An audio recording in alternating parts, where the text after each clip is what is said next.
Kung April 3 ka pinanganak, confident, energetic, at full of ideas ka. Super charismatic at natural-born leader ka, madali kang maka-attract ng tao dahil sa energy mo.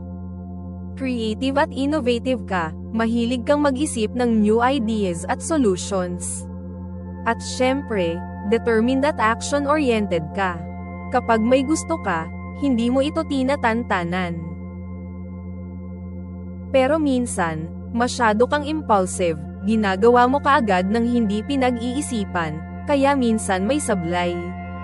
May tendency kang maging impatient, ayaw mo ng mabagal at indecisive na tao. At dahil sobrang energetic mo, minsan madali kang magsawa sa ginagawa mo. Sa love life, passionate at adventurous ka, gusto mo ng excitement sa relationship. Pero minsan, nagiging dominant ka at gusto mo ikaw ang masusunod. Pagdating sa pera, madiskarte at risk-taker ka. Mahilig kang sumubok ng bagong opportunities.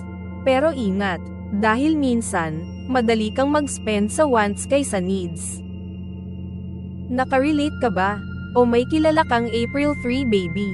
Share and like mo na ang video na ito. Huwag rin kalimutan mag-subscribe para laging updated.